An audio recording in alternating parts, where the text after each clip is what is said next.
Going to be doing a couple of air layerings on my fig trees so that when those air layerings are ready, I can cut them off and give them to my neighbor. If you try air layering like I'm showing you in this video, things you're going to need are long fibered sphagnum moss. It's been soaking in water for about 2 hours. Some type of rooting hormone, which I'm using Schultz tape root rooting hormone, and a small brush to apply that hormone. Sharp pocket knife, electric tape, and you can see I have 5 pieces pre-cut. Some type of plastic to wrap around the sphagnum moss. What I use now is a plastic shopping bag with the handles cut off, and also tin foil to put as an outer layer around the plastic. What air layering does is create a new plant out of a branch. So when you're looking for a good candidate, you want to look for a branch that has a good shape that you can picture as an independent plant. So I'm going to cut this limb off because I want the new root ball to form right here. Score the branch all the way around, come down about 1.5 inches, score it again all the way around. I'm going to cut away the bark between those 2 marks. And you want to make sure you get the bark cut off all the way around. You want to get that green layer off all the way down to the hard white wood. Get a little bit of water on my finger to wet that branch so that when I apply the rooting hormone, it's going to stick a little bit better. I want to get about a softball sized bunch of that sphagnum moss. Pull out any sticks that I find in there that might poke through the plastic.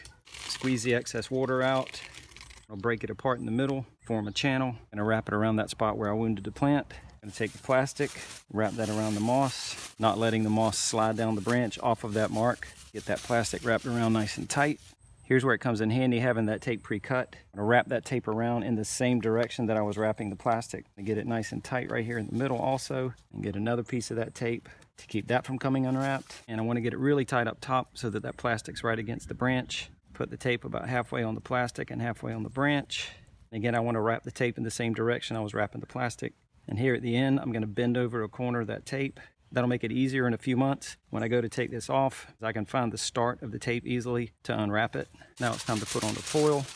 And this is just an extra layer of protection. You want the moisture that was left in the sphagnum moss. You don't want that to evaporate, but you also don't want any more moisture getting in, especially rainwater, which, if you don't get this really tight up top, the rainwater can run down the branch and get into that moss.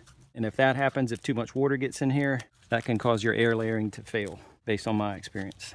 Now another piece of tape across the top, again bending over the corner, and I'll put one more piece down at the bottom, but down here you don't have to worry about folding it over because you're not going to unwrap that tape, you're just going to cut off the branch below the new root ball. And that's it. Today's Saturday, July 25th. I'll be back in 3 months in late October. We'll cut this off, unwrap it, and we'll have a new plant. It's about 10 weeks later, Tuesday, October 6th.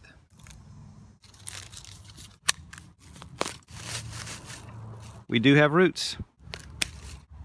And there's your new fig tree. Got one more to check up here. That second one, the larger one, is even better. Look at all those roots. Both of these are ready to go in 1-gallon pots. Now the potting medium is going to be about a 60-40 blend of pine bark mulch and compost. And I want to pack it in nice and tight, bringing it up right to the top of the root ball.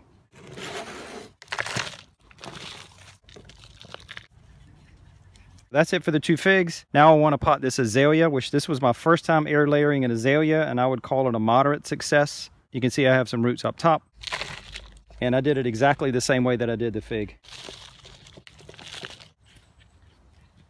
Now I need to get them watered in.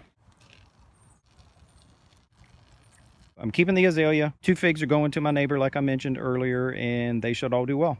Hope this helps. Thanks for watching.